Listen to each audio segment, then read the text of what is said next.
Le 23 juillet 1941, à 6h47, un char soviétique KV-1 prit position à un carrefour situé à 12 km à l'ouest d'Ostrov, dans la région de Pskov. Son équipage de 5 hommes reçut l'ordre de tenir ce carrefour pendant 48 heures, à n'importe quel prix. Un groupe de chars de la Wehrmacht renforcée avançait contre eux, 17 chars, 4 véhicules blindés de transport de troupes, environ 250 fantassins, une batterie d'artillerie de 4 canons. Le KV-1 disposait de 98 obus en munitions et de carburant pour 60 km. Des renforts étaient attendus dans 2 jours. Peut-être. Un seul char ne pouvait pas contrôler 3 directions simultanément. Un seul char ne pouvait pas donner l'illusion d'une défense sérieuse. Un seul char ne pouvait pas contraindre un groupe de chars allemands à s'arrêter et à attendre. Mais le commandant du char, le lieutenant Zinovy Kolobanov, savait une chose sur la guerre que les Allemands ignoraient. Il savait qu'à la guerre, le vainqueur n'est pas celui qui a tiré le plus d'obus.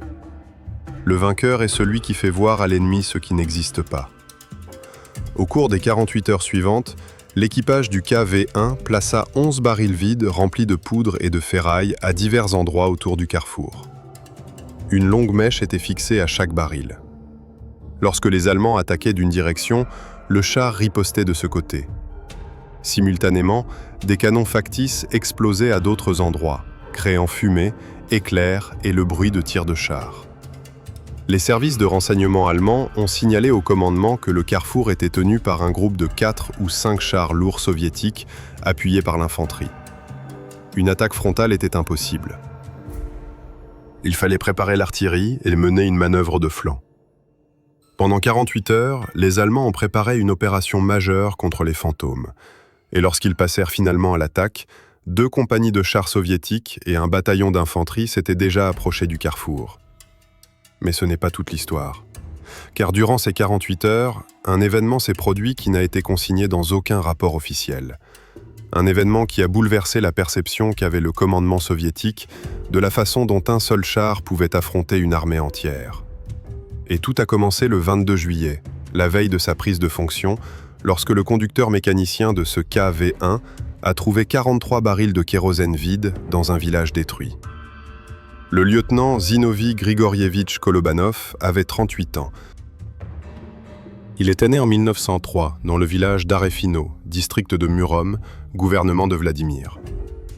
Avant la guerre, il avait accompli son service militaire obligatoire, suivi des cours de commandement subalterne, intégré l'école blindée d'Oréol et combattu lors de 2 guerres, les campagnes de Finlande et de Pologne.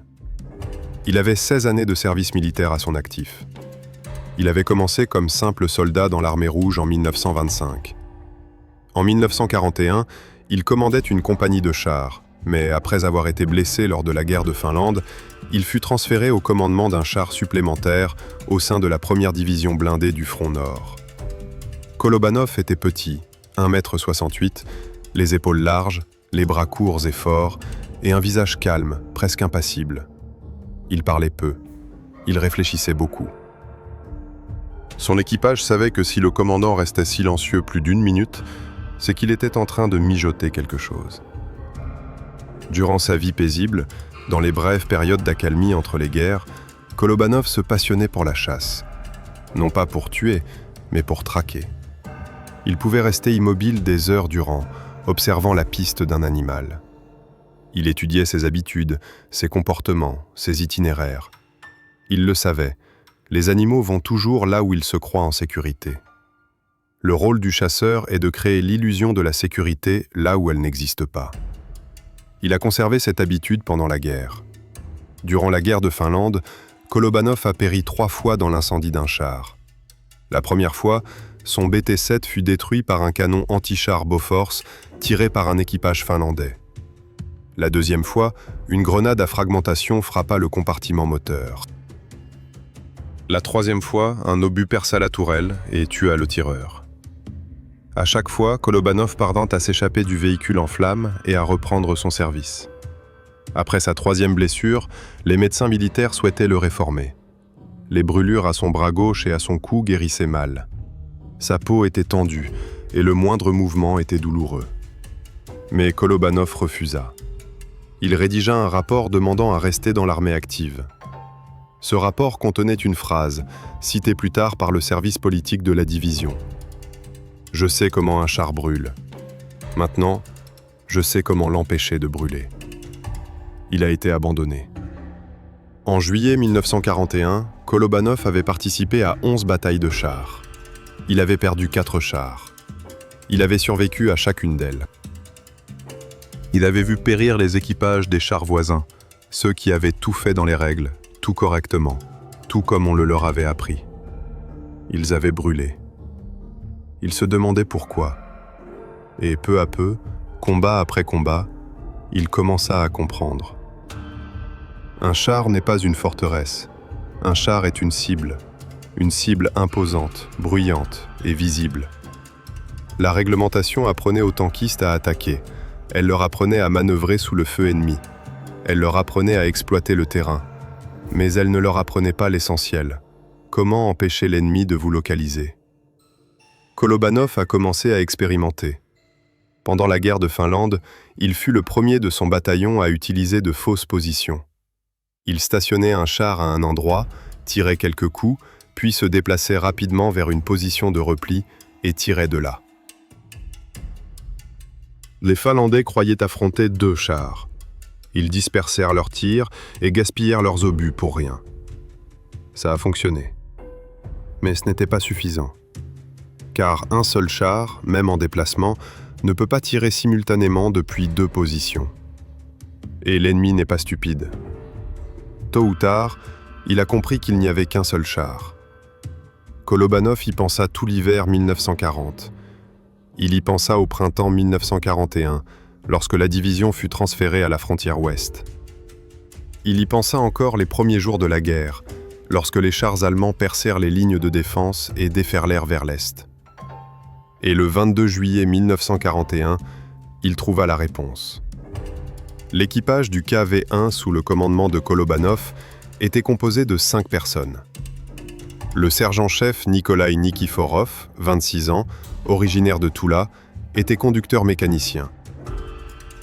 Avant la guerre, il avait travaillé comme conducteur de tracteur dans une ferme collective, puis comme chauffeur de camion dans une usine d'armement. Nikiforov connaissait les machines comme sa poche. Il pouvait démonter et remonter un moteur de V2 les yeux fermés. Il avait le sens inné de la machine. Chaque bruit, chaque vibration, chaque changement dans le fonctionnement du mécanisme. Lorsqu'un char commençait à se comporter étrangement, Nikiforov était le premier à en comprendre la cause. Le chef de pièce, tireur, était le sergent-chef Andrei Usov, 31 ans, originaire d'Ivanovo. Ancien artilleur, il avait été affecté aux forces blindées après avoir été blessé à la jambe. Usov boitait de la jambe gauche, mais cela ne le gênait pas dans la tourelle. Il était le meilleur tireur de la compagnie. Son record, avoir touché une cible à 1200 mètres avec son 3e obus. En combat blindé, lorsque la cible est en mouvement et que le terrain est secoué par les nids de poules, un tel exploit était quasiment impossible. Usov y parvenait régulièrement. Le chargeur était le sergent-chef Pavel Kiselkov, 22 ans, originaire de Voronej. Il était le plus jeune de l'équipage, mais aussi le plus robuste physiquement. Un obus pour le canon de 76 mm du F-34 pesait 6,5 kg.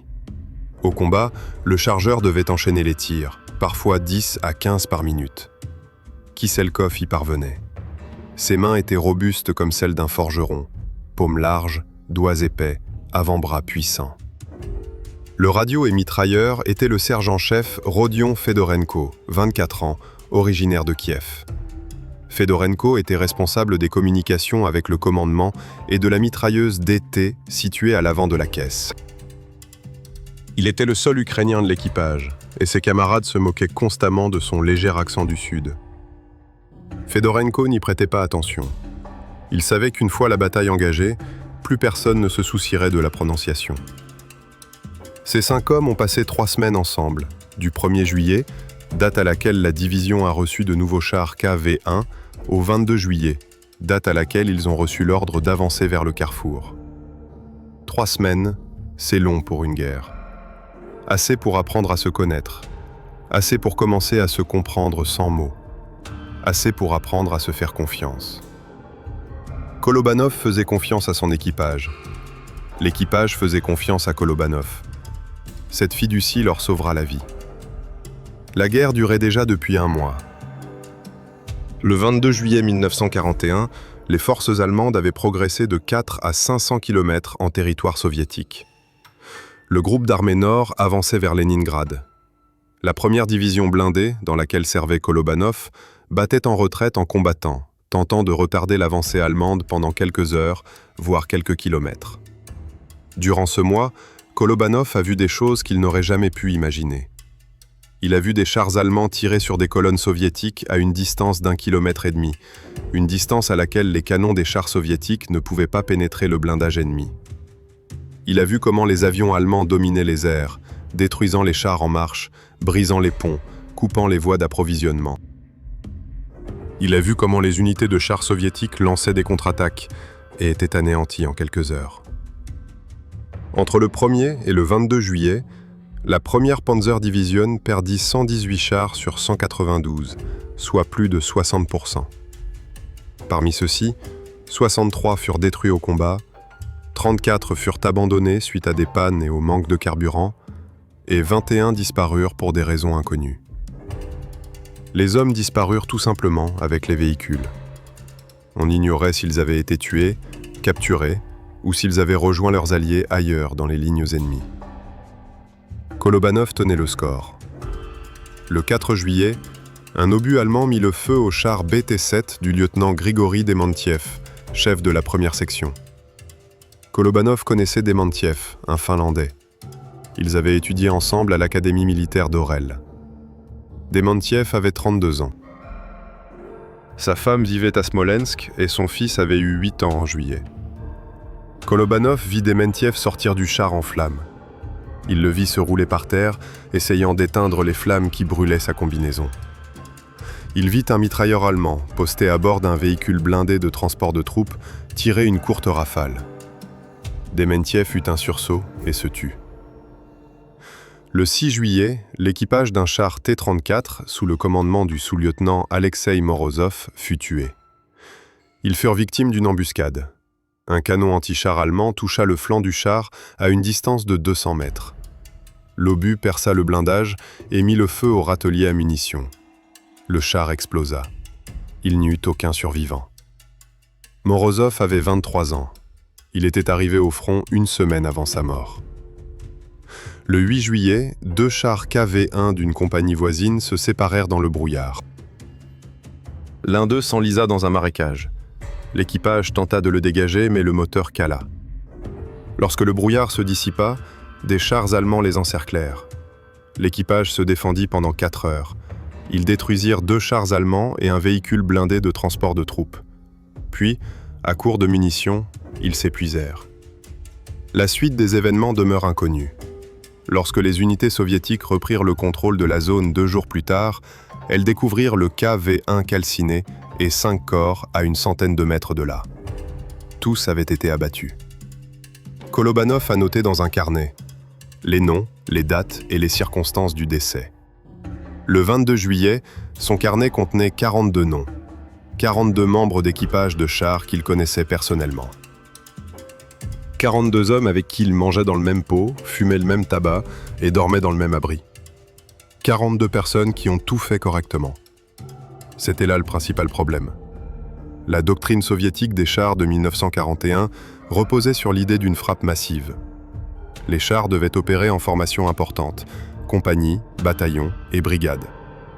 Leur objectif était de percer les lignes ennemies, d'exploiter leur succès et de détruire les réserves ennemies retranchées au cœur de leur position. C'était magnifique sur les cartes des exercices d'état-major. En pratique, cela n'a pas fonctionné, parce que les Allemands ont agi différemment. La tactique allemande reposait sur la coordination de toutes les armes. Chars, infanterie, artillerie et aviation fonctionnaient comme un seul et même mécanisme. Leurs actions étaient coordonnées par radio. Ils se soutenaient mutuellement. Lorsque les chars soviétiques attaquaient, l'infanterie allemande battait en retraite, attirant les assaillants dans des poches de tir préalablement aménagées. L'artillerie anti-char frappait alors les flancs. Depuis les airs, les bombardiers en piquaient Ju-87 Stuka attaquaient.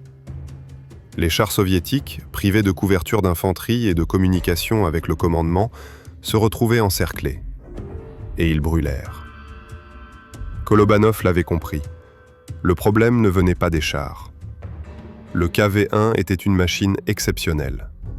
Son blindage frontal de 75 mm était impénétrable pour les canons anti-chars allemands à plus de 500 mètres. Son canon F-34 de 76 mm pouvait engager des chars allemands jusqu'à 1200 mètres de distance. Le problème résidait dans la manière dont ces réservoirs étaient utilisés. Ils furent lancés dans des assauts frontaux.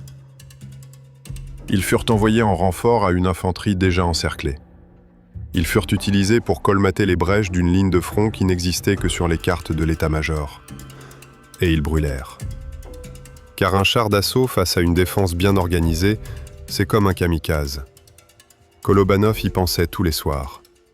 Il se demandait comment faire en sorte qu'un seul char combatte non pas comme un kamikaze, mais comme une véritable unité de combat. Comment contraindre l'ennemi à perdre du temps et de l'énergie sur une cible fantôme? Comment créer l'illusion de plusieurs chars alors qu'il n'y en a qu'un? La réponse est arrivée le 22 juillet. À 5 heures du soir, l'équipage de Kolobanov s'arrêta aux abords du village de Zamoché. Le village était désert. Ses habitants avaient fui vers l'est 3 jours plus tôt. Les Allemands n'étaient pas encore arrivés, mais leurs patrouilles d'avant-garde y faisaient des apparitions quotidiennes. Kolobanov ordonna à Nikiforov de vérifier le moteur. Il partit lui-même explorer le village à la recherche d'eau pour le radiateur et, s'il avait de la chance, de nourriture.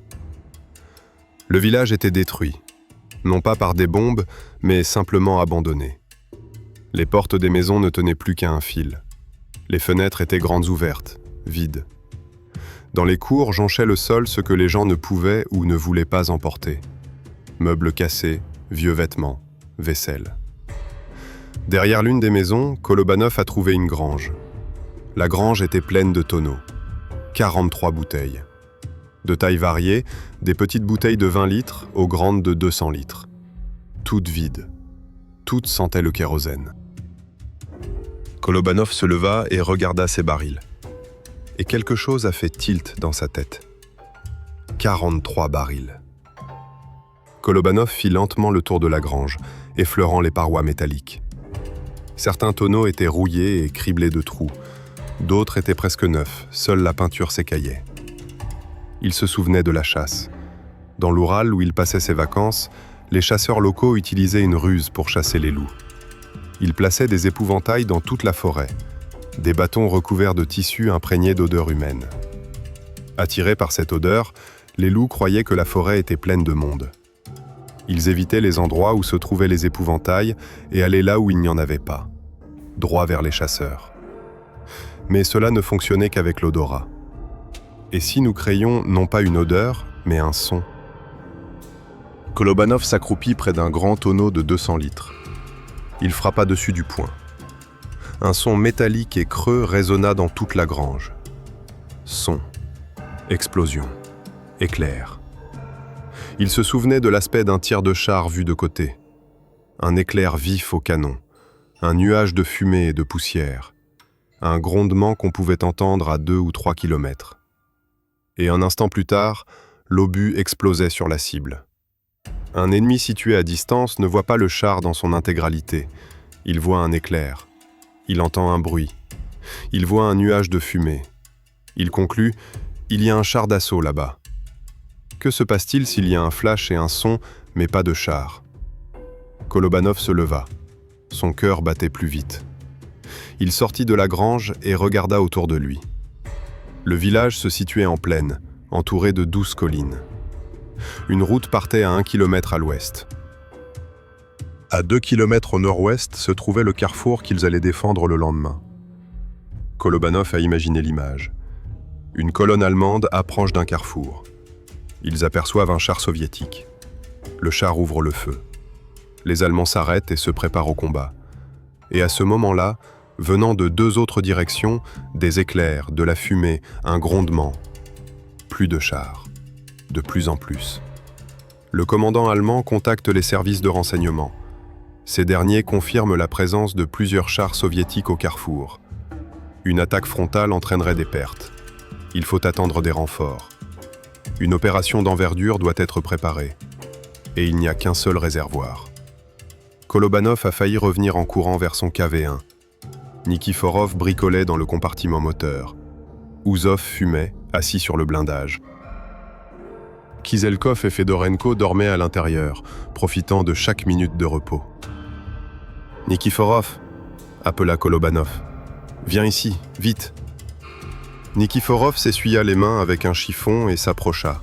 « Oui, camarade lieutenant-colonel ? Avez-vous déjà travaillé avec des explosifs ?» Nikiforov fronça les sourcils. « J'ai travaillé. À l'usine, quand ils démolissaient les anciennes fondations. Pourquoi ? Allons-y, je vais te montrer quelque chose. » Ils se rendirent à la grange. Kolobanov expliquait tout en marchant. Nikiforov écoutait d'abord en silence, puis commença à hocher la tête, puis à sourire. « Compris, » dit-il lorsque Kolobanov eut terminé. « Il ne me manque plus que de la poudre à canon. Et une mèche. On trouvera de la poudre. On a des cartouches, des douilles, de la corde, » pensa Kolobanov. « On peut en fabriquer. Il nous faut du tissu et du salpêtre. » « On trouve du salpêtre dans n'importe quelle étable, » dit Nikiforov. « Il s'accumule depuis des années. Et là-bas, il y a ce tissu, » dit-il en désignant les maisons abandonnées. « Il y en a plein. » Ils retournèrent au réservoir. « Levez-vous, » ordonna Kolobanov. « Il fera nuit dans 1 heure. Nous avons beaucoup de travail à faire. » L'équipage est sorti du char. Kolobanov a expliqué le plan. Ouzov écouta avec scepticisme. « Camarade lieutenant, et si ça ne marche pas ? Et si les Allemands ne vous croient pas ? » « Ils y croiront, » a déclaré Kolobanov. « Ils verront ce qu'ils veulent voir. Des éclairs, de la fumée, des coups de feu. Ils n'iront pas vérifier sous le feu ennemi. Ils croiront voir des chars. Et s'ils envoient une reconnaissance ? Nous allons intercepter la reconnaissance. Nous avons une mitrailleuse et des armes automatiques. Nous neutraliserons sans problème un groupe de reconnaissance de 5 ou 6 hommes. Fedorenko leva la main, comme en classe.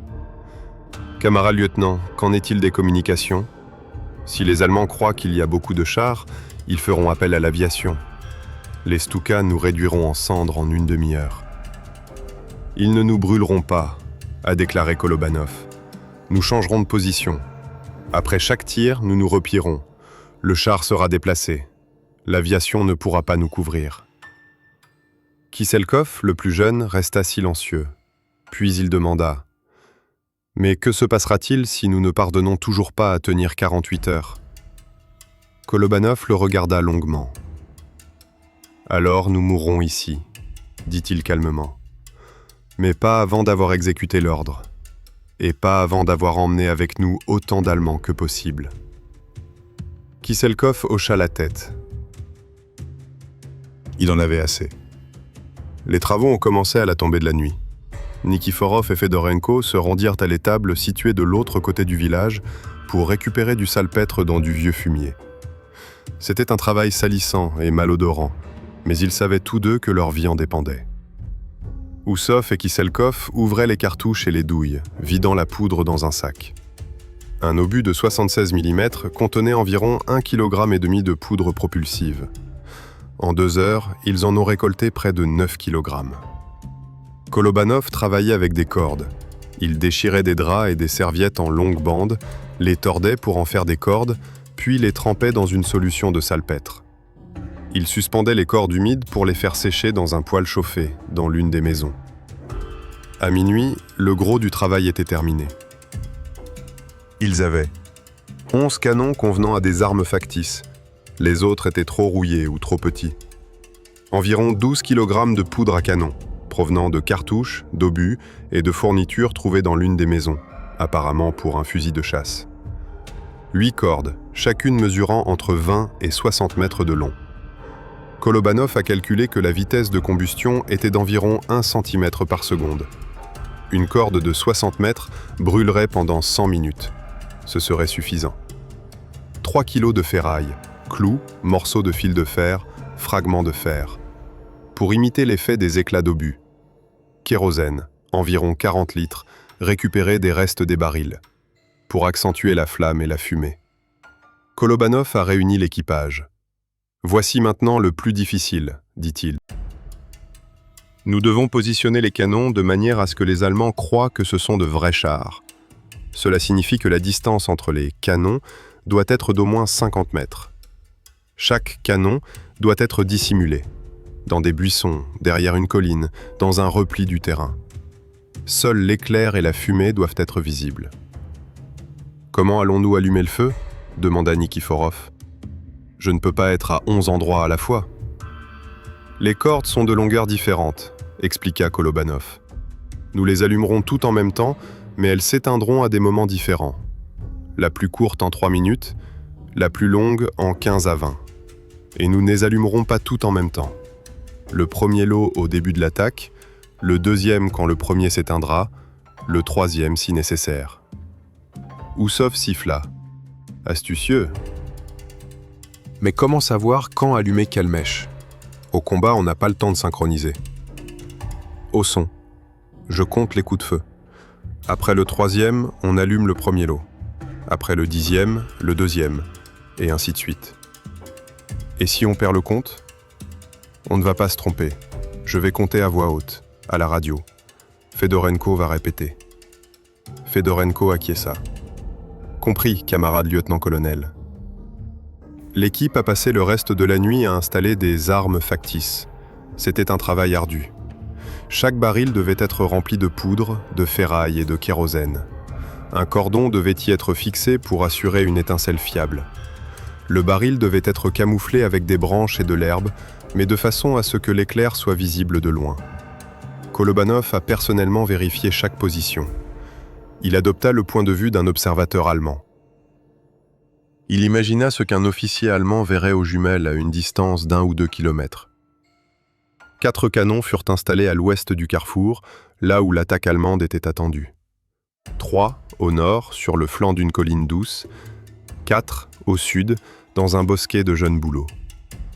Les câbles des 11 armes convergeaient vers 3 points où la personne tenant le briquet était censée se trouver.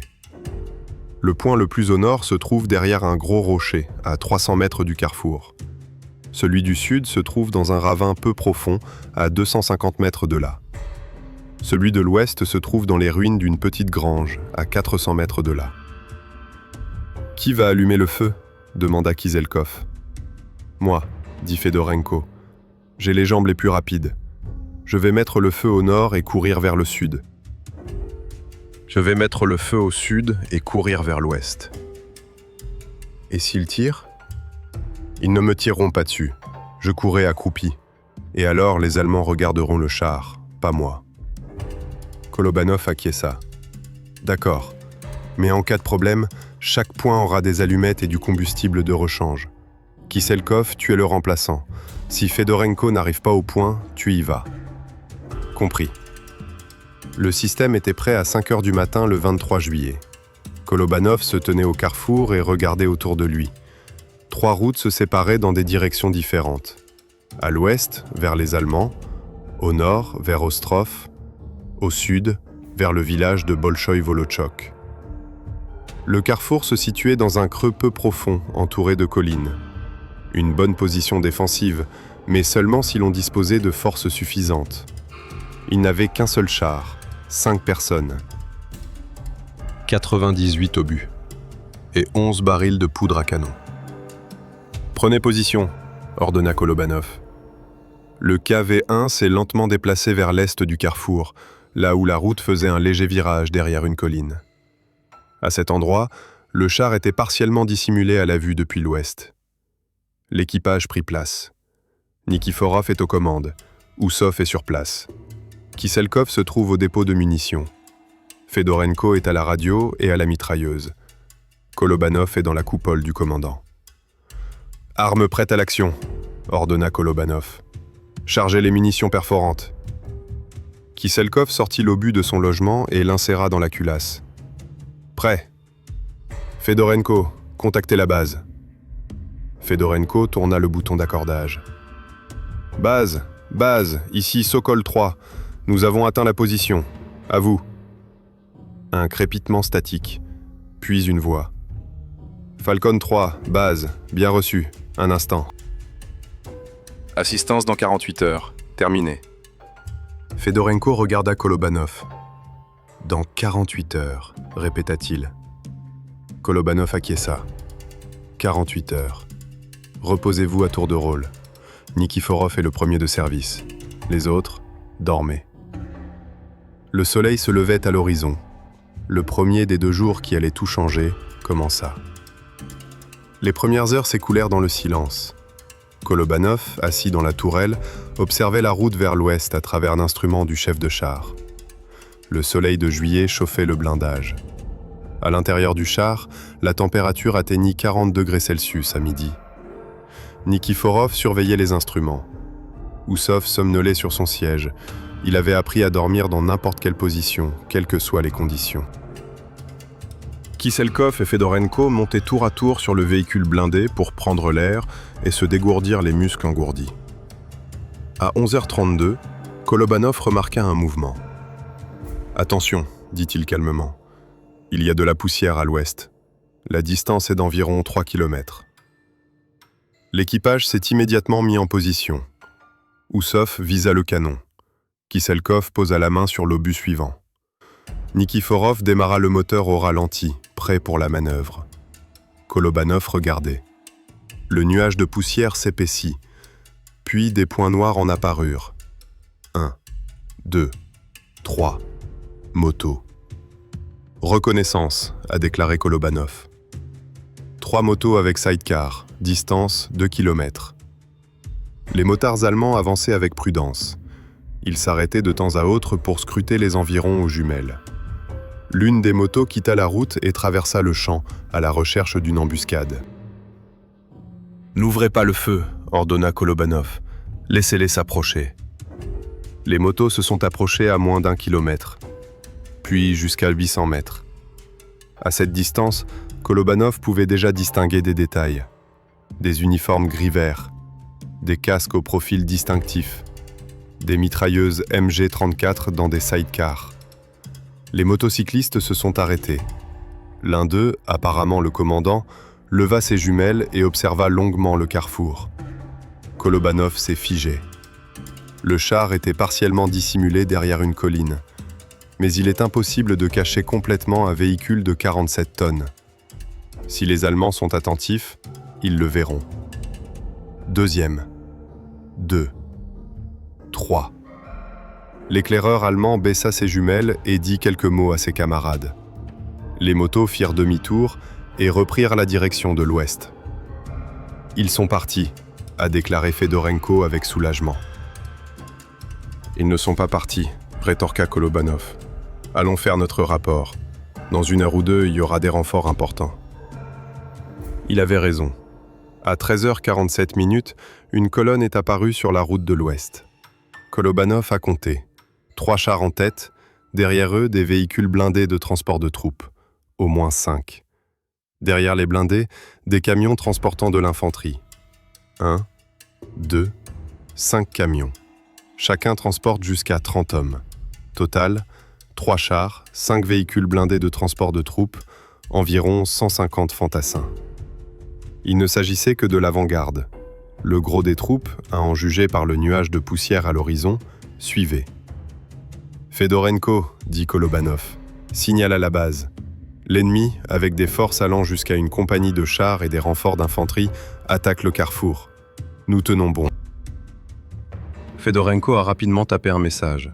« Je l'ai transmis. Il n'y a pas de confirmation. Trop d'interférences. » Peu importe, ils ont entendu. Kolobanov est passé aux appareils d'observation. La colonne allemande avançait avec assurance. Ils ignoraient encore ce qui les attendait. « Oussov, dit Kolobanov. Première cible, le char de tête.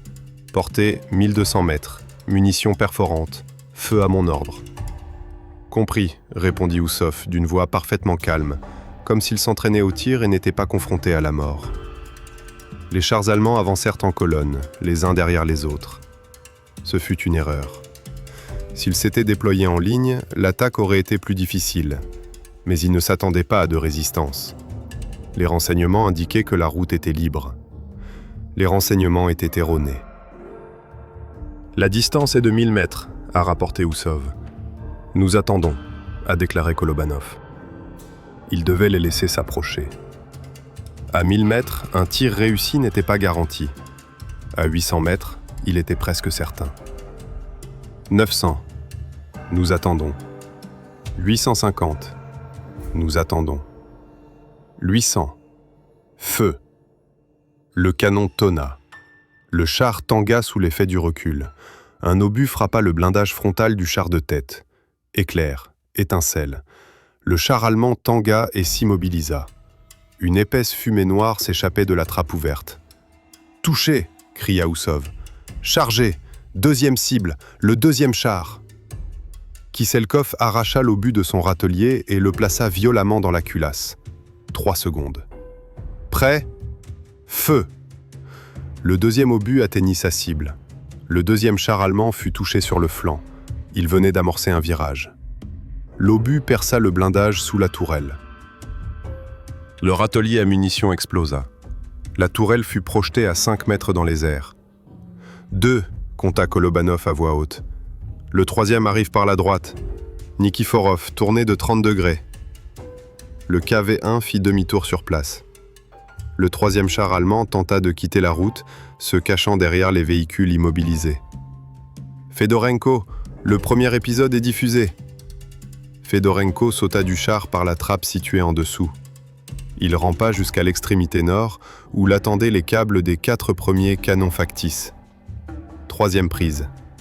Un obus a touché la chenille du troisième char. Le véhicule a fait un tête-à-queue, perdant son élan. Et à ce moment-là, venant du nord, un rugissement. Le premier baril a fonctionné. Un éclair lumineux, un nuage de fumée gris-noir, un bruit semblable à un coup de char. 4 secondes plus tard, la seconde. 3 autres plus tard, le troisième et le quatrième presque simultanément. Kolobanov observait les Allemands. Les véhicules blindés de transport de troupes s'arrêtèrent. L'infanterie se jeta à terre et prit des positions défensives. Un officier allemand cria quelque chose en désignant du bras la colline au nord. Ils y croyaient. Ils pensaient que des chars leur tiraient dessus depuis la colline. « Nikiforov, retournez derrière la colline », ordonna Kolobanov. Le KV-1 rampa jusqu'à une position de repli.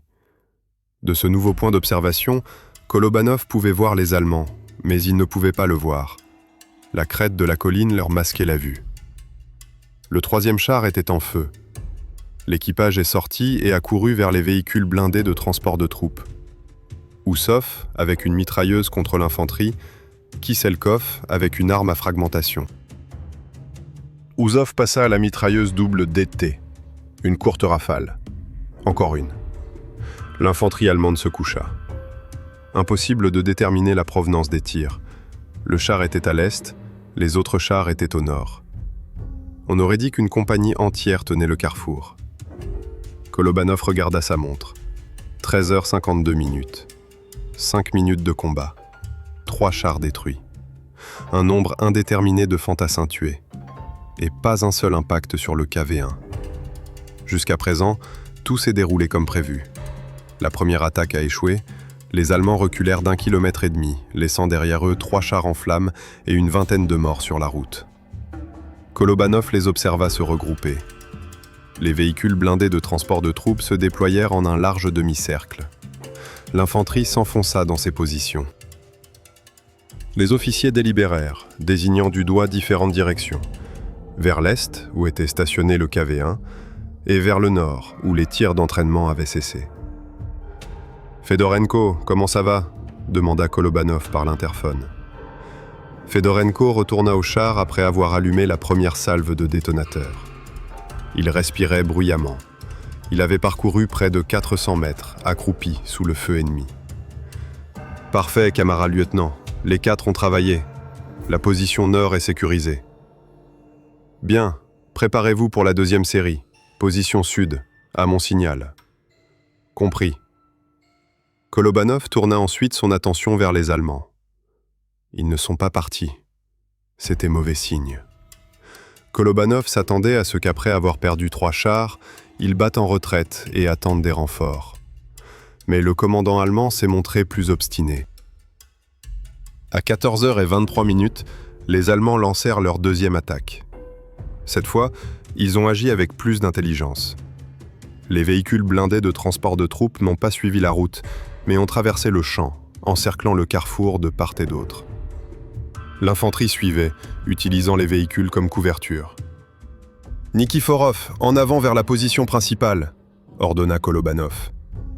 Le KV-1 sortit en rampant de derrière la colline. Il était de nouveau visible pour les Allemands, mais les Allemands l'étaient aussi pour lui. « Oussov, la cible est un véhicule blindé de transport de troupes à droite. Portée 700 mètres. Munitions perforantes. Mangez !» Coup de feu. Touché. Le véhicule blindé de transport de troupes s'immobilisa, d'épaisses volutes de fumée s'échappant. Les fantassins à l'intérieur en sortirent en masse. « 5e !» continua Kolobanov en comptant les coups à voix haute. L'obus suivant toucha le deuxième véhicule blindé de transport de troupes. Il manqua sa cible. L'obus déchira le sol à 10 mètres devant le véhicule. 6e, correction, plus 10. Ouzov ajusta sa visée. Le 7e obus frappa le flanc du véhicule blindé de transport de troupes. Le véhicule s'embrasa. Fedorenko, deuxième série, position sud, allez! Fedorenko s'est de nouveau extirpé du char. Kolobanov observa le champ de bataille. L'infanterie allemande se mit à couvert. Les véhicules blindés de transport de troupes s'arrêtèrent, hésitant à avancer. L'un d'eux déploya une mitrailleuse et ouvrit le feu sur la position du KV-1. Les balles pilonnaient le blindage comme des poids sur un seau en fer blanc. C'était inutile. Le blindage du KV-1 faisait 75 mm d'épaisseur à l'avant et 60 sur les côtés. La mitrailleuse ne pouvait pas le percer. Mais ce n'était que le début. Kolobanov remarqua un mouvement vers l'ouest. Au-delà des chars en flammes, plus loin sur la route, d'autres véhicules apparurent. Il leva ses jumelles. Et il s'est refroidi. Des chars. Pas 3, mais plus. Il en a compté 7. Et derrière eux, encore de la poussière, encore des véhicules. Les forces principales sont arrivées. À ce moment-là, des explosions ont été entendues venant du sud. Fedorenko atteignit le point visé. 3 coups de canon retentirent l'un après l'autre. Éclairs, fumée, grondements. Du point de vue allemand, on aurait dit une salve de plusieurs canons. Kolobanov vit l'officier d'infanterie allemand se prendre la tête entre les mains. Ces hommes étaient sous le feu ennemi venant de 3 directions. Des KV-1 tirant à l'est et des chars invisibles tirant au nord et au sud. « Camarade lieutenant !» La voix de Nikiforov était tendue. « Des chars à l'ouest, il y en a plein. »« Je vois. » Nikiforov. « En arrière, par-dessus la colline, vite !» Le KV-1 recula. Ses chenilles creusèrent le sol. 47 tonnes d'acier reculèrent, se mettant à couvert derrière l'obstacle naturel. Pendant. Le premier obus du char allemand atteignit l'endroit précis où se trouvait le KV-1 une seconde auparavant. La terre vola en gerbe. « Nous l'avons repéré », a déclaré Oussov. « Rien. Qu'il tire sur la colline. Kisselkov, combien d'obus reste-t-il ?»« 89, camarade lieutenant-colonel. » 9 obus tirés dans la première heure de combat. 47 heures à tenir. Il faut économiser. Kolobanov a pris une décision. Nous nous replions sur notre deuxième position de repli. Nikiforov. Le long du ravin, au sud, sur 200 mètres, puis à gauche, en direction du bosquet. Le KV-1 se mit en mouvement. Le ravin était peu profond, environ 1,5 mètre, mais suffisamment profond pour dissimuler le char au regard. Les Allemands le perdirent de vue. Kolobanov les entendit tirer sur la colline, obus après obus. Il pensait que le char soviétique était toujours là. Le char a progressé lentement le long du ravin pendant 5 minutes. Puis il a émergé du côté sud du carrefour, se réfugiant dans un bosquet de jeunes bouleaux. D'ici, la vue sur le champ de bataille était différente. Kolobanov aperçut une colonne allemande sur la route de l'ouest. 7 chars, il pouvait maintenant les distinguer. 4 Panzer III équipés de canons de 50 mm à canon court. 2 Panzer IV équipés de canons de 75 mm. Et un, Kolobanov regarda de plus près, Un char de commandement doté d'antennes, mais sans armement lourd. Le char de commandement était posté en retrait, sur une hauteur. De là, l'officier observait la bataille et dirigeait l'attaque. « Oussov, dit Kolobanov d'une voix calme. Vois-tu le char de commandement ? Sur la colline, derrière la colonne. » Oussov regarda longuement à travers le viseur. « Je vois. La distance est de 1400 mètres, c'est assez loin. Peux-tu le faire ?» Oussov resta silencieux. « Je vais essayer, mais ce sera difficile. Le vent est de travers à environ 3 mètres par seconde. Il va falloir faire des ajustements. Vas-y, une seule chance. Si tu rates, on s'en va. » Kolobanov comprenait le risque. Un tir à une telle distance révélerait leur position. Mais s'il neutralisait le commandant, l'attaque allemande perdrait sa coordination. Le risque en valait la peine. « Prêt, dit Oussov. Feu !» Le canon tonna. Kolobanov suivit la trajectoire du projectile, ou plutôt l'endroit où il était censé frapper. Deuxième. 2. Éclair. Le char de commandement tangua. Des flammes jaillirent du compartiment moteur. Les antennes se plièrent et tombèrent. « Compris !» Oussov n'en revenait pas lui-même. « Compris, camarade lieutenant !»« Nikiforov, retourne au ravin, vite !» Le KV-1 fit brusquement marche arrière. Des bouleaux s'acharnèrent contre son blindage. Le char plongea dans un ravin 1 seconde avant que les obus allemands ne s'abattent sur le bosquet. Les arbres se brisèrent comme des allumettes. La terre jaillit en fontaine. Les Allemands pilonnèrent le bosquet de toute leur force. Mais le KV-1 avait déjà pris la fuite. Les 3 heures suivantes se déroulèrent dans un jeu du chat et de la souris. Les Allemands cherchèrent à localiser le char soviétique. Ils bombardèrent tous les points suspects. Ils envoyèrent des équipes de reconnaissance, 3 ou 4 hommes munis de jumelles et de radios. Ils firent même appel à un appui aérien. Un unique avion de reconnaissance Fieseler Storch survola le carrefour, tentant de repérer les véhicules soviétiques. Kolobanov ne leur en a pas donné l'occasion. Le KV-1 était en mouvement constant. De la position numéro 2 à la position numéro 3, dans les ruines d'une ferme au nord du carrefour. De là à la position numéro 4, dans un profond cratère de bombes. Puis retour à la colline de départ. Chaque fois que les Allemands concentraient leurs forces pour une attaque, des coups de feu retentissaient de quelque part, réels ou faux. Les Allemands s'arrêtaient, se regroupaient et perdaient du temps. À 17h, ils avaient perdu patience. Kolobanov observa les chars allemands se mettre en ligne. 6 véhicules. Un Panzer IV était hors de combat. Le char du commandant était en feu. 6 chars alignés, espacés d'une 50aine de mètres. Derrière les chars se trouve une ligne d'infanterie, rien de moins qu'une compagnie. Derrière l'infanterie se trouvent des véhicules blindés de transport de troupes, équipés de mitrailleuses. C'était une attaque sérieuse, une attaque censée tout raser sur son passage. « Fedorenko, dit Kolobanov, 3e série, tous les barils restants, position ouest, c'est parti. »« Camarade lieutenant, » Fedorenko hésita, « il y a 4 barils là-bas. Si j'y mets le feu, il n'en restera plus aucun. »« Je sais, allume-le. » Fedorenko s'est glissé hors du char. Kolobanov se tourna vers l'équipage. « Écoutez-moi, ce sera l'attaque principale. Après, soit on tiendra bon, soit on tombera. Nous avons 81 obus. Ce sera suffisant si on ne rate pas sa cible. Oussov, touchez votre cible. Kiselkov, chargez vite. Nikiforov, soyez prêts à manœuvrer à tout moment. »« Compris, dit Nikiforov. »« Compris, dit Oussov. »« Compris, dit Kiselkov. » Kolobanov a examiné l'appareil d'observation.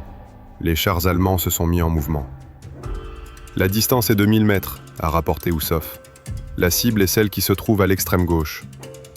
Nous attendons. » 6 chars avancèrent en une large ligne. Derrière eux se trouvait une masse grise d'infanterie. C'était terrifiant.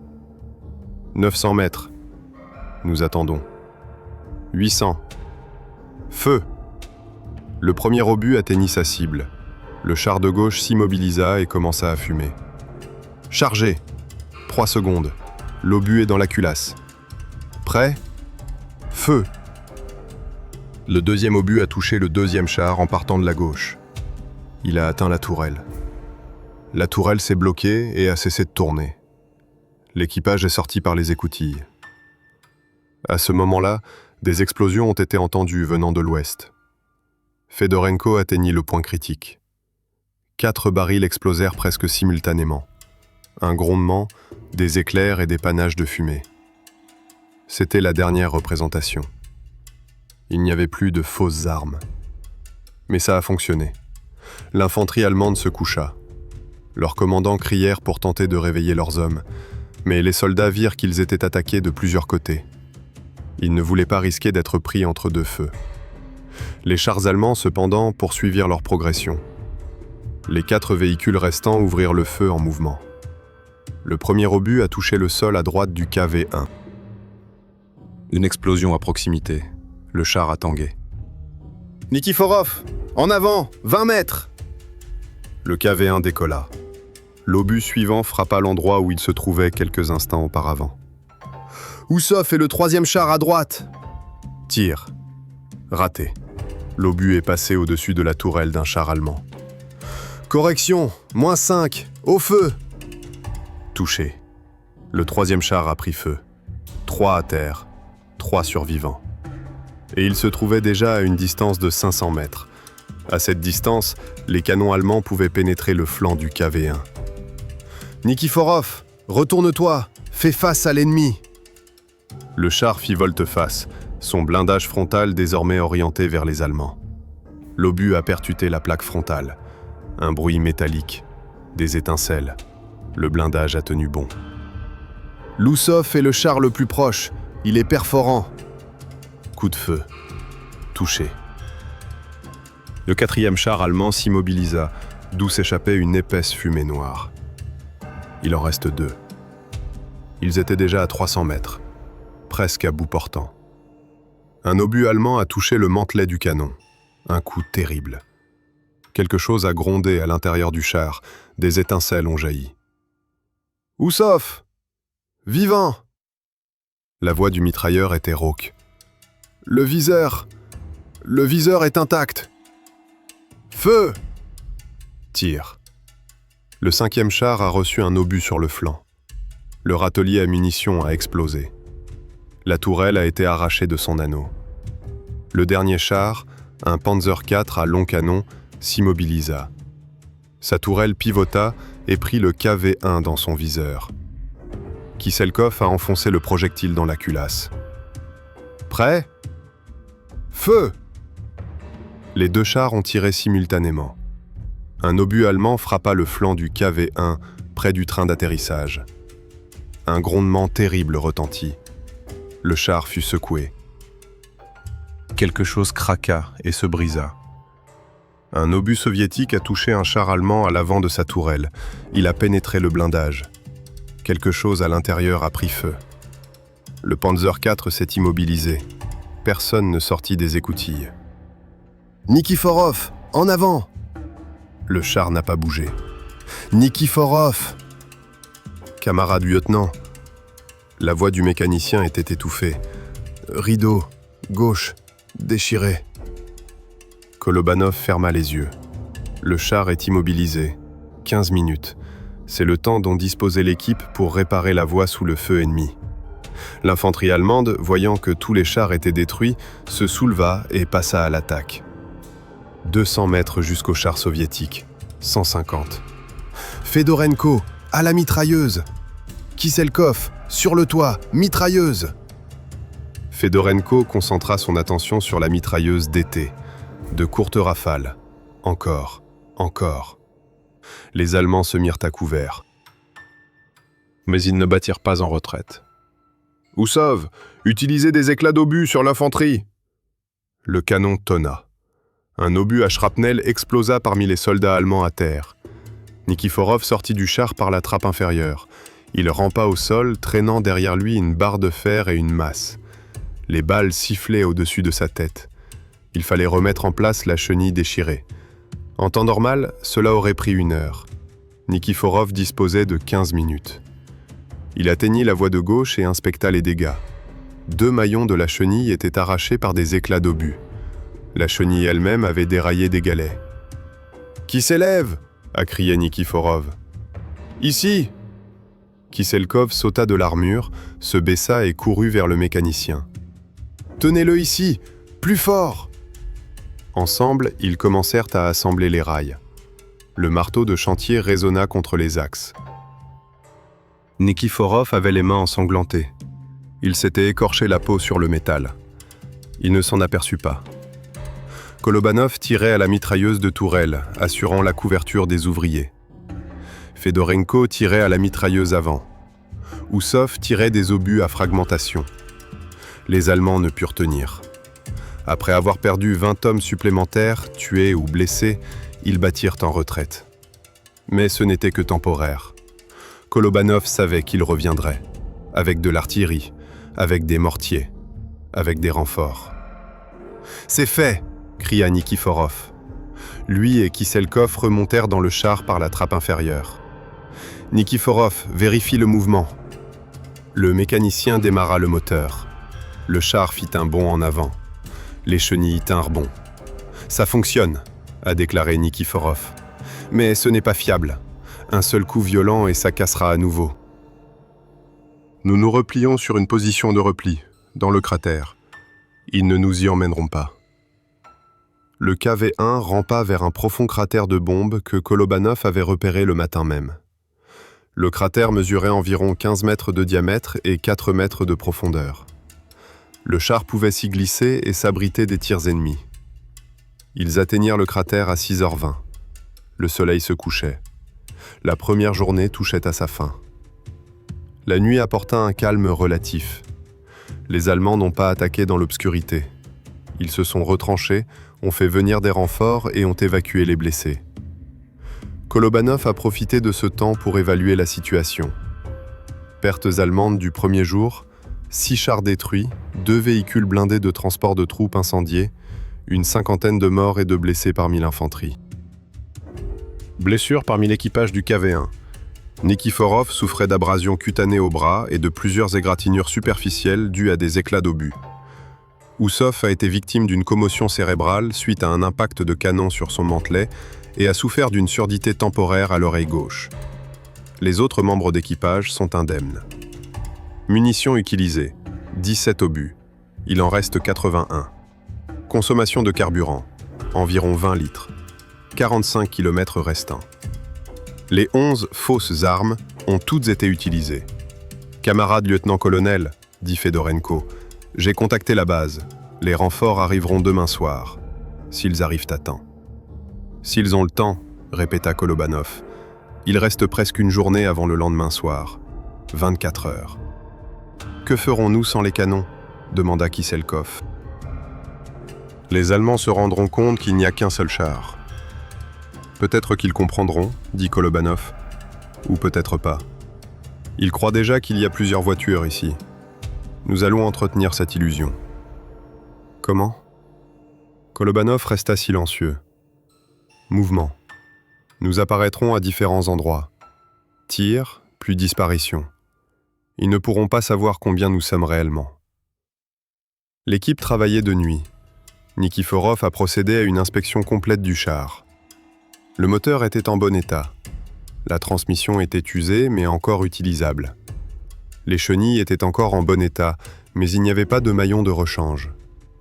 Oussov nettoya le canon et vérifia les organes de visée. Après l'impact sur le mantelet, la visée était légèrement décalée. Il lui fallait donc la corriger de 2 degrés vers la gauche. Kiselkov a compté et trié les obus. 81. 54 perforants, 27 à fragmentation. Fedorenko vérifia la radio. La connexion était mauvaise, interférence, grésillement. Mais les informations essentielles pouvaient être transmises. Kolobanov n'a pas dormi. Il était assis dans la coupole du commandant et regardait vers l'ouest, où brûlaient les lumières du camp allemand. Il réfléchit. Les Allemands ont perdu 6 de leurs 7 chars. Ils recevront des renforts demain. Combien ? 5 ou 7 véhicules de plus ? Peut-être plus. Et de l'artillerie. Le KV-1 est sans défense face à l'artillerie. Un obusier pourrait facilement le transpercer par le haut. Il fallait trouver une solution. À 3 heures du matin, Kolobanov descendit de la tourelle. « Nikiforov !» appela-t-il doucement. Le mécanicien ne dormait pas. Il était assis sur son siège, appuyé contre le dossier et fixait l'obscurité. « Oui, camarade lieutenant-colonel. Connaissez-vous ces endroits ?» Nikiforov secoua la tête. « Non, je viens de Toula, c'est la première fois que je viens ici. » « Moi aussi. Mais voici ce que je pensais. La route qui va vers le nord mène à Lille. Les Allemands ont besoin de cette route. Ils ne peuvent pas faire autrement. Il y a des marécages à droite et à gauche. Été ? Et cela signifie qu'ils attaqueront ici même. Ils ne peuvent pas nous contourner. Ils devront se frayer un chemin en combattant. C'est mauvais, camarade lieutenant. C'est bien, parce qu'ils vont progresser le long de la route, et la route est étroite. Ils ne pourront pas se déployer sur un large front. Les chars se déplaceront en colonne. Nikiforov commença à comprendre. Et nous les frapperons un par un, au front et à la queue. Exactement. On percute le premier et ils bloquent la route. On percute le dernier et ils sont piégés. Mais pour cela, il vous faut 2 positions, une devant, une derrière. Kolobanov acquiesça. On va se déplacer. On va les attaquer de face, puis battre en retraite, puis les prendre par derrière, puis les attaquer à nouveau. Ils vont croire qu'il y a 2 chars. Ou bien ils se rendront compte qu'il n'y a qu'un seul char et qu'il attaque de tous côtés. Peut-être, mais il faudra vérifier. Et vérifier prend du temps. Temps. La seule ressource dont ils avaient besoin. L'aube du 24 juillet est apparue à 4h43. Kolobanov regarda le ciel à l'est se teinter de rose et les premiers rayons du soleil illuminaient le carrefour. Et comment la poussière apparaît sur la route de l'ouest. Tout le monde, soyez prêts au combat. L'équipage prit place. Kolobanov leva ses jumelles. La poussière s'est intensifiée. Des voitures en ont émergé. Des chars. 1, 2, 3, 4... et plus encore. Kolobanov a compté 11 chars, 6 véhicules blindés de transport de troupes, 10 camions. Et derrière la colonne, à 1 km de distance, 4 canons hippomobiles. Artillerie. « Fedorenko » dit Kolobanov d'une voix égale. « Signal à la base. L'ennemi attaque avec une compagnie de chars renforcés et appuyés par l'artillerie. 11 chars, 4 canons. Nous tenons bon. » Fedorenko l'a transmis. Il n'y eut pas de réponse, seulement le crépitement de l'électricité statique. « D'accord, » dit Kolobanov. « On se débrouillera tout seul. » Il regarda son équipage. Nikiforov est concentré, les mains sur les leviers. Oussov est à l'affût, l'œil collé à l'oculaire. Kiselkov, la main sur le projectile, prêt à charger. Fedorenko est à la radio et à la mitrailleuse. 4 personnes. 1 char. Face à 11 véhicules allemands. « Commençons, » dit Kolobanov. Les Allemands se montrèrent prudents cette fois-ci. Les chars n'ont pas avancé. Ils se sont arrêtés à 1 km du carrefour et ont attendu que l'artillerie prenne position. Kolobanov l'avait compris. Si l'artillerie ouvrait le feu, ce serait la fin. Les obusiers satureraient tout le carrefour. Il n'y aurait nulle part où se cacher. Nous devions attaquer en premier. Nikiforov, en avant, vers la colline. Oussov, première cible, artillerie. Distance, 1600 mètres. Très loin, dit Oussov. Je n'en suis pas sûr. Fais de ton mieux. Une seule chance et c'est fini. Le KV-1 sortit du cratère et se dirigea vers la colline. Le char resta à couvert jusqu'au dernier moment. Les Allemands ne le virent pas. Kolobanov attendit. Les artilleurs s'activaient autour des canons, les mettant en position et préparant les obus. « Feu !» ordonna Kolobanov. Oussov a été renvoyé. Le projectile est parti. 2 longues secondes de vol. Frappé. Un obus à shrapnel explosa juste au milieu des artilleurs. Un canon se renversa. L'équipage fut dispersé. « Excellent ! Nikiforov de retour !» Le KV-1 s'est replié derrière la colline juste avant que les chars allemands ne ripostent. Les obus ont labouré le sommet de la colline. La terre a volé en gerbes, mais le char n'était plus là. Kolobanov mena le KV-1 vers une nouvelle position, au nord du carrefour. Un ravin offrait à cet endroit une possibilité d'approche par les flancs de la route. Les Allemands ignoraient ce qui les attendait. La bataille a duré toute la journée. Kolobanov exploitait chaque repli du terrain, chaque colline, chaque cratère. Le KV-1 apparaissait de l'est, puis du nord, puis du sud. Il tirait, puis disparaissait. Les Allemands perdaient char après char. À 8 heures du matin, le premier Panzer III fut mis hors de combat, un obus dans le flanc à une distance de 500 mètres. À 9h30, les deuxième et troisième camions, qui circulaient en colonne sur la route, furent percutés de plein fouet par Kolobanov. Le premier prit feu, bloquant la route. Le second ne put l'éviter et fut touché au niveau du moteur. À 11h, les Allemands tentèrent de contourner le carrefour en traversant le champ. Un KV-1 les attendait en embuscade derrière un bosquet. 2 chars furent détruits, touchés au flanc par des obus tirés à 300 mètres. À midi, les Allemands avaient perdu 7 de leurs 11 chars. Et ils commencèrent à comprendre. À 13h40, un officier allemand a hissé le drapeau blanc. Kolobanov observait à travers l'appareil. L'officier, un major à en juger par ses insignes, marchait seul, sans armes, tenant un chiffon blanc à la main. « Camarade lieutenant-colonel », dit Fedorenko, « est-ce là des négociations ?»« On dirait bien. »« On discute ?» Kolobanov pensa. Il n'avait aucune intention de parler aux Allemands. Mais c'était une occasion de gagner du temps. « Fedorenko, avec moi. Le reste d'entre vous, dans le char. Feu au premier signe de danger. » Kolobanov sortit du char. Fedorenko le suivit, sa mitrailleuse prête à faire feu. Ils se dirigèrent vers l'officier allemand. Ils se rencontrèrent à mi-chemin, à 150 mètres du KV-1. L'Allemand parlait russe, mal, avec un fort accent, mais de façon compréhensible. « Je suis le commandant Wilhelm Krause. Je suis le commandant du groupement tactique. Je souhaite parler au commandant des forces soviétiques. »« Je suis le commandant, » a déclaré Kolobanov. « Lieutenant supérieur Kolobanov. » L'Allemand plissa les yeux. « Lieutenant ? Un lieutenant de char tenant un carrefour face à une compagnie de chars ? Comme vous pouvez le voir. Combien de réservoirs avez-vous ? » Kolobanov sourit. « Assez. » L'Allemand resta silencieux. Puis il dit « Je respecte les ennemis courageux. Vous avez bien combattu. Mais c'est inutile. Vous n'avez qu'un seul char, je le comprends. Peut-être 2. Face à vous, il y a 4 chars, 3 canons et 200 fantassins. Vous ne tiendrez pas. »« Peut-être, » dit Kolobanov, « ou peut-être pas. Je vous suggère de vous rendre. Vous serez fait prisonnier de guerre. Votre peuple vivra. C'est mieux que de mourir ici. » Kolobanov regarda l'Allemand. Le commandant n'était plus tout jeune, une 50aine d'années environ. Ses tempes étaient grises, son visage ridé. Ses yeux étaient fatigués. Il avait vu beaucoup de guerres.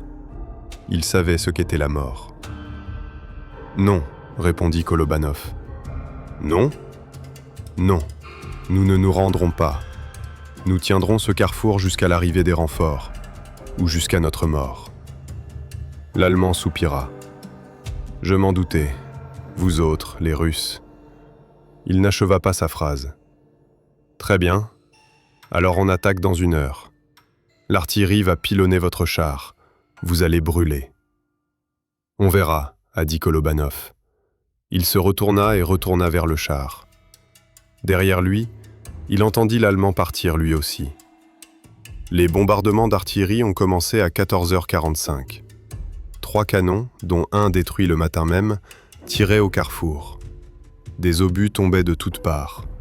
Le sol tremblait. L'air se remplissait de poussière et de fumée. Le KV-1 se trouvait dans un cratère, à l'abri des tirs directs. Mais des obus d'obusiers tombaient d'en haut. La première explosion a eu lieu à 30 mètres de distance. Le deuxième à 20 ans. Le troisième est très proche. Le réservoir a tangué, et de la peinture et de la rouille sont tombés du plafond. « On tient bon », a déclaré Kolobanov. Ils ne peuvent pas tirer indéfiniment. Ils vont finir par manquer de munitions. Il avait raison. Au bout de 40 minutes, le bombardement a cessé. Kolobanov regarda par la tourelle. Le carrefour ressemblait à un paysage lunaire. Des cratères, des cratères, des cratères. La terre était marquée par les cicatrices. Mais le KV-1 était intact. Nikiforov, vérifie la voiture. C'est bon, tout va bien. Seul le rail gauche s'affaisse à nouveau. Il faut le retendre. Plus tard. Maintenant, préparation au combat. Les chars allemands avancèrent. À 17h, il ne restait plus que 2 chars allemands. Kolobanov avait perdu le compte des coups de feu. Il savait seulement qu'il ne restait plus que 43 cartouches. Et cette aide devrait arriver d'une minute à l'autre. S'il vient. « Camarade lieutenant-colonel !» s'exclama Fedorenko, enthousiaste. « Nous contactons la base. Ils disent que les renforts sont à 15 km. Ils seront là dans 1 heure. » Dans 1 heure. Kolobanov regarda les Allemands. 2 chars. Une centaine de fantassins. 2 canons. 1 heure. On tient bon. La dernière heure fut la plus longue. Kolobanov regarda sa montre. 17h12. Environ 60 minutes avant l'arrivée des renforts. Peut-être plus. 2 chars allemands se trouvaient à 800 mètres du carrefour. Ils n'attaquèrent pas. Ils attendirent. Kolobanov comprenait pourquoi. Le commandant allemand, le major Krause, était intelligent. Il perdit 9 de ses 11 chars. Il perdit un canon sur 4. Il perdit près de la moitié de son infanterie. Et il comprit l'essentiel. Il ne restait qu'un seul char soviétique. Un char qui a détruit 9 véhicules allemands en 2 jours. Krause n'était plus pressé. Il savait que le char soviétique était à court de munitions. Il savait que l'équipage était épuisé. Il savait qu'un seul tir précis suffirait à en finir. Alors il attendit. Il ordonna à l'artillerie de bombarder lentement et méthodiquement toutes les positions possibles des KV-1. Non pas avec un feu concentré, les munitions seraient alors épuisées trop rapidement, mais avec un obus toutes les 3 ou 4 minutes, un tir d'usure. Kolobanov ressentit chaque explosion. Le char trembla. L'équipage trembla avec lui.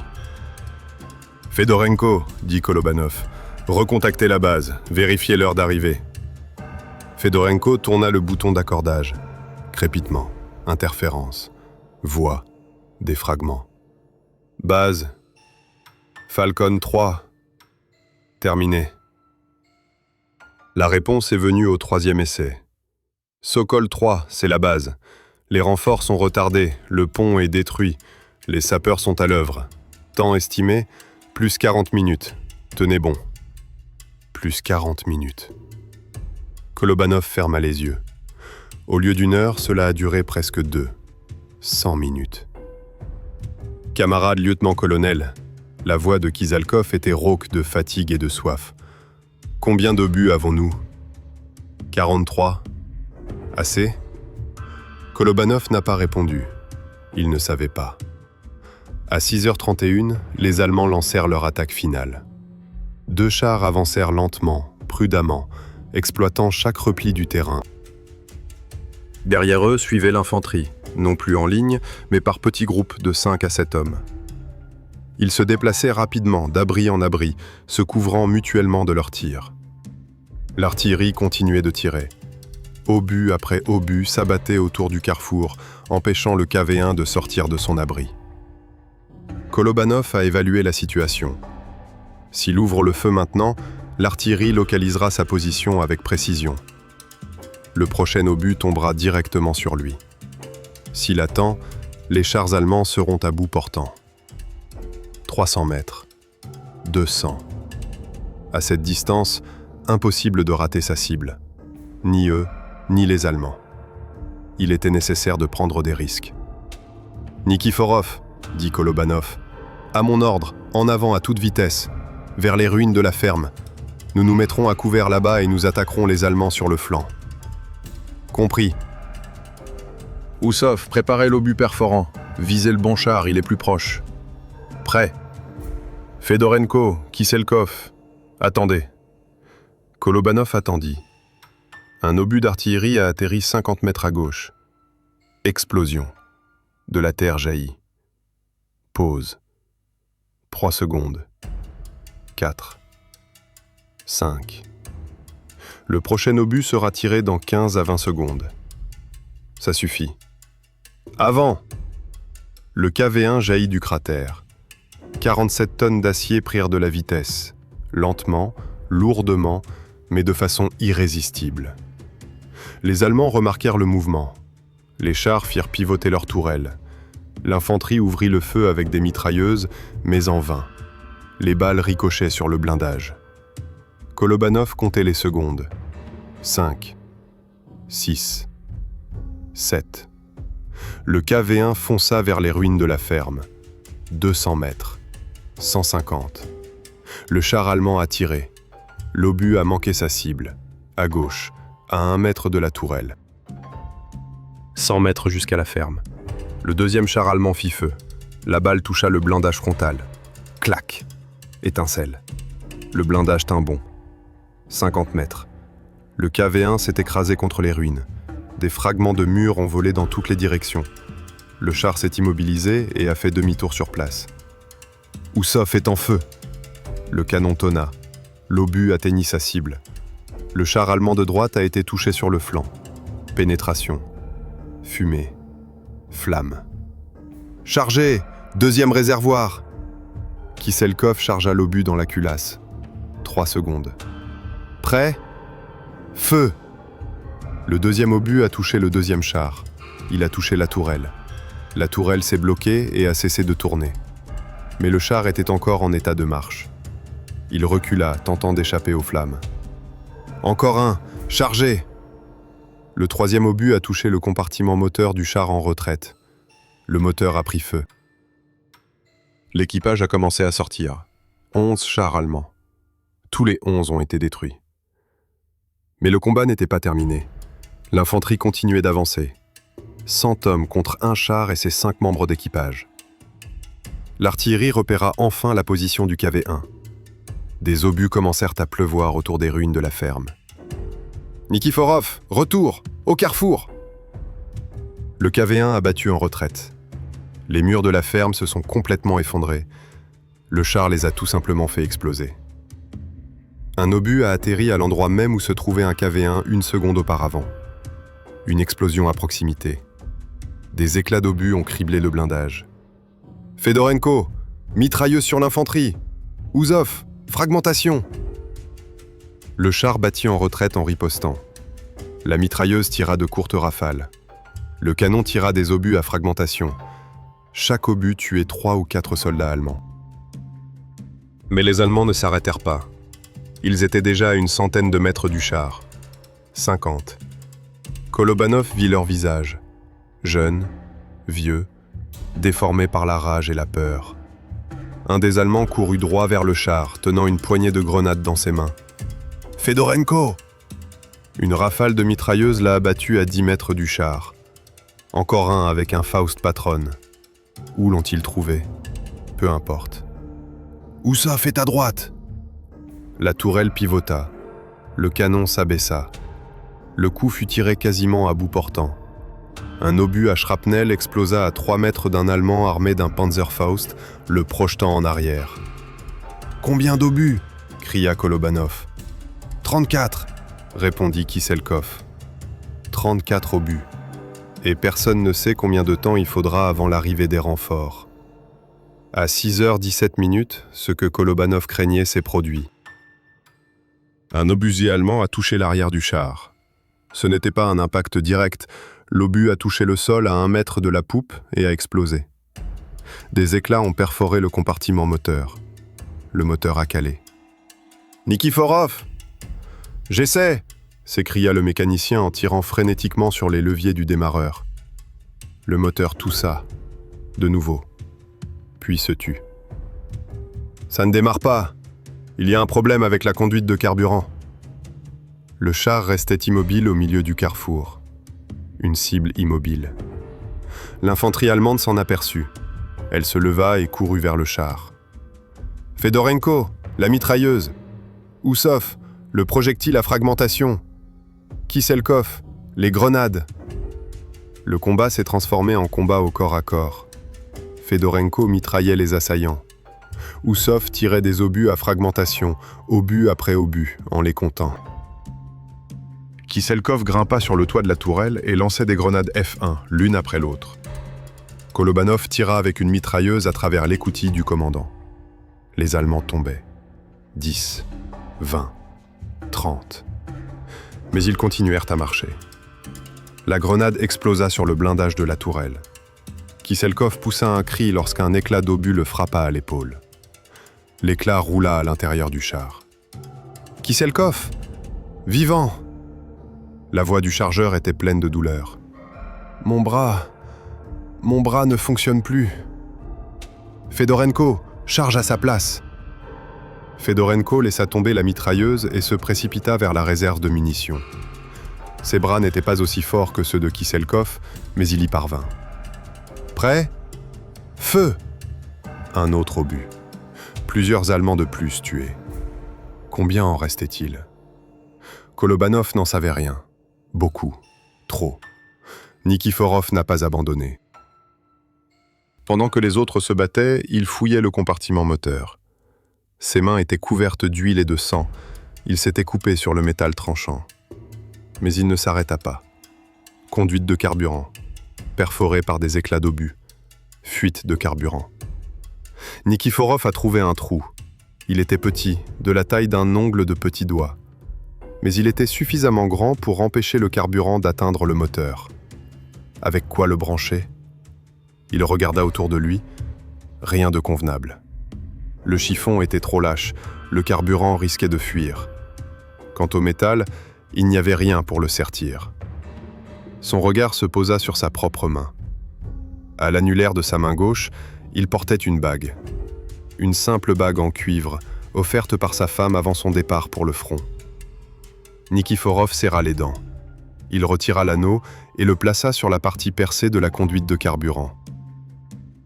Il enroula ensuite un morceau de fil de fer autour, spire contre spire, en serrant bien. J'ai essayé de démarrer le moteur. Tout. Encore une. Et rugissement. Le moteur a démarré. « Oui !» s'écria Nikiforov. « Oui, camarade lieutenant !» En avant, vers la colline. Le KV-1 a décollé. Les Allemands, qui avaient déjà encerclé le char, battirent en retraite. Certains n'eurent pas le temps de s'échapper. Le char leur roula dessus. 47 tonnes d'acier se précipitèrent vers la colline. À 18h41, Fedorenko a entendu une voix dans ses écouteurs. « Sokol 3, ici Berkout. Nous sommes à 5 km. Un instant. Nous avançons. Renforcement. »« Camarade lieutenant-colonel !» cria Fedorenko. « À nous, 5 km !» Kolobanov ne répondit pas. Il était trop occupé à tirer à la mitrailleuse sur l'infanterie allemande qui refusait de battre en retraite. 5 km. Cela représente 15 à 20 minutes pour une colonne de chars. Nous avons dû tenir encore 15 minutes. Le commandant allemand, le major Krause, s'est lui aussi rendu compte que le temps pressait. Il vit que le char soviétique était endommagé mais continuait le combat. Il vit son infanterie fondre comme neige au soleil. Il comprit que s'il ne prenait pas cette décision cruciale maintenant, il ne la prendrait jamais. Krause a pris sa décision. Il ordonna à l'artillerie de cesser le feu. Trop de ses hommes mouraient sous les explosions aléatoires. Il rassembla le reste de l'infanterie, une quarantaine d'hommes, et la mena personnellement à l'attaque.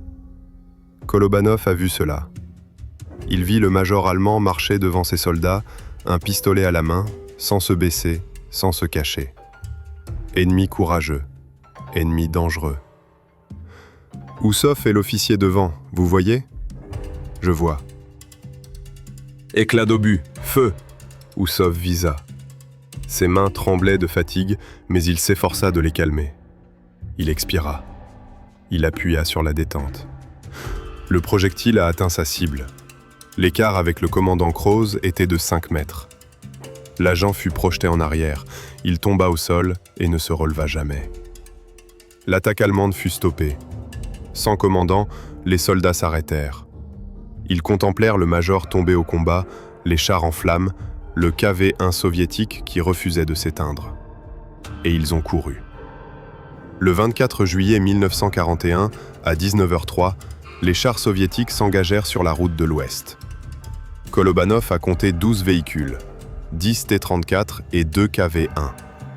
Derrière eux se trouvaient des camions transportant de l'infanterie. Des renforts sont arrivés. Kolobanov se laissa aller en arrière sur son siège et ferma les yeux. 48 heures. Ils sont restés debout pendant 48 heures. Lorsque le commandant des renforts arrivant, le capitaine Dmitri Shpilevoï, aperçut le carrefour, il s'arrêta et resta longtemps silencieux. Le champ de bataille s'étendait devant lui. 11 chars allemands calcinés, certains encore fumants. 6 véhicules blindés de transport de troupes détruits. 3 canons hors d'usage, les Allemands ont réussi à emporter le 4e lors de leur retraite. Des dizaines, non, des centaines de corps en uniforme gris-vert de la Wehrmacht. Et au milieu de tout ce chaos, un char soviétique KV-1 solitaire. Déchiqueté, couvert de bosses et d'éclats d'obus, avec une chenille gauche affaissée et un compartiment moteur fumant. Mais entière, vivante. « Qui est le commandant ?» demanda Shpilevoï. Un homme sortit de la tourelle du KV-1. Il était petit et large d'épaules, le visage noirci par la suie et la fumée de poudre. Son uniforme était en lambeaux et ses mains tachées de sang séché. « Lieutenant Kolobanov » se présenta-t-il, « commandant de char. »« Un seul char ?» Shpilevoï n'en croyait pas ses yeux. « Vous avez tenu le carrefour avec un seul char ?»« Oui, monsieur. »« 48 heures ?»« Oui, monsieur. » Shpilevoï parcourut le champ de bataille. Il compta le matériel détruit, il inspecta les positions. Il trouva les restes de canons factices, des tubes carbonisés au bord fondu. « Qu'est-ce que c'est ?» demanda-t-il en désignant l'un des barils. « Des tirs factices », expliqua Kolobanov. De la poudre à canon, de la ferraille, du kérosène. Ils créaient l'illusion de tirs de char. Et les Allemands y ont cru ? Ils y ont cru. Pendant les premières 24 heures, ils ont pensé que l'entreprise détenait le contrôle de la situation. Shpilev siffla. Qui a eu cette idée ? Moi, dit Kolobanov, et mon chauffeur mécanicien, le sergent-chef Nikiforov. Le capitaine fixa longuement Kolobanov, puis il dit « Lieutenant, vous vous rendez compte de ce que vous avez fait ? Vous avez retardé un groupe de chars allemands pendant 2 jours. Vous avez détruit 11 chars et un nombre indéterminé de soldats ennemis. Avec un seul char. C'est... » Il chercha ses mots. « C'est impossible. »« Peut-être, dit Kolobanov d'un ton las, nous l'avons fait. » Le rapport du capitaine Shpilevoï fut envoyé au quartier général de la division le soir même. 2 jours plus tard, il se trouvait sur le bureau du major général Viktor Baranov, commandant de la 1re division blindée. Le lendemain, il était au quartier général du Front Nord, dans le bureau du lieutenant général Markian Popov. Ce rapport a été un choc. 1 char, 48 heures, 11 chars ennemis détruits. Un système de canons factice créant l'illusion d'une supériorité numérique. Le général Popov ordonna une enquête. Il n'y croyait pas. L'enquête a confirmé chaque mot du rapport. Les enquêteurs ont découvert les restes de 11 chars allemands sur le champ de bataille. 6 Panzer III, 4 Panzer IV et 1 char de commandement. 8 de ces 11 chars étaient calcinés. Les 3 autres avaient apparemment été détruits par des explosions. Ils ont interrogé individuellement les membres d'équipage des KV-1 et comparé leurs déclarations. Tout s'est mis en place. Le 29 juillet 1941, le général Popov signa un ordre nommant le lieutenant-colonel Zinovy Kolobanov au titre de héros de l'Union soviétique. Le spectacle a eu lieu à Moscou. Mais la récompense ne vint pas immédiatement. Les autorités moscovites n'y croyaient pas non plus. L'histoire paraissait trop improbable. Un seul char contre 11 ? Des barils de poudre à la place des chars ? Cela ressemblait à de la fiction, à de la propagande.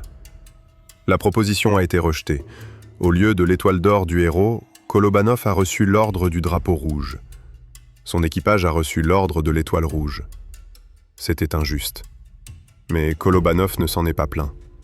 Il était vivant. Ses hommes étaient vivants. Le carrefour était tenu. Rien d'autre ne compte. Cependant, l'histoire ne s'arrête pas là. La méthode des fausses armes a attiré l'attention du commandement. En août 1941, une commission du quartier général du front arriva à la première division blindée. Il s'agissait de 3 colonels et d'un lieutenant-colonel du génie. Ils souhaitaient tout constater par eux-mêmes. Kolobanov leur montra la position. Il leur expliqua le système de cordes.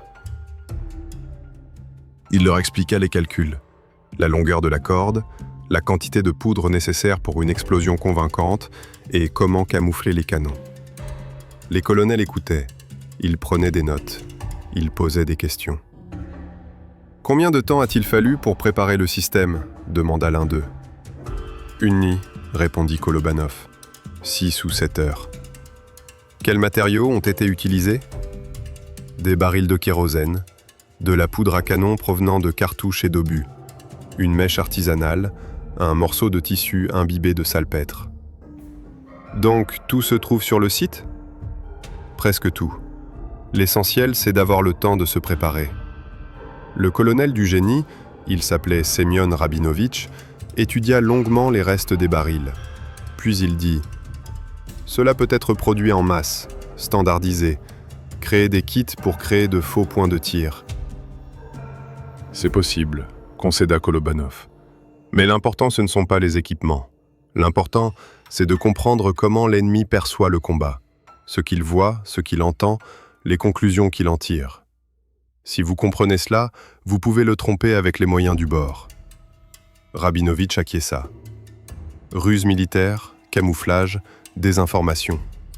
Exactement. En septembre 1941, la méthode de Kolobanov commença à se répandre. Tout d'abord, au sein de la première division blindée, les commandants de compagnie reçurent l'ordre de créer de faux points de tir. Les intendants commencèrent à ramasser les barils vides. Auparavant, ils étaient simplement jetés. Ensuite, plus généralement, l'état-major du Front Nord a émis une directive sur l'utilisation du camouflage et de la ruse militaire en matière de défense. Cette directive mentionnait le « système Kolobanov », comme on l'appelait officieusement. La directive fut envoyée aux troupes. Les commandants la lurent, secouèrent la tête et tentèrent de l'appliquer. Les résultats ont varié. Certains utilisèrent cette méthode avec succès. En octobre 1941, la compagnie de chars du capitaine Ivan Lysenko, près de Louga, mit en place un système de 23 fausses positions. Pendant 3 jours, les Allemands pilonnèrent ces espaces vides, tandis que les chars soviétiques manœuvraient et attaquaient par surprise.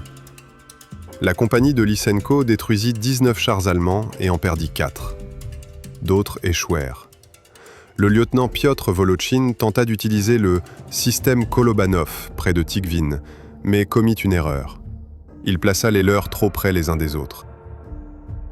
Les Allemands comprirent rapidement la supercherie et concentrèrent leurs tirs sur le véritable char. Volotchyn fut tué, son véhicule incendié. Informé de cela, Kolobanov rédigea un rapport à l'attention du quartier général du front. Il y demandait l'autorisation de dispenser une formation aux commandants d'unités de chars afin d'expliquer les subtilités de la méthode, les erreurs courantes et les règles d'application.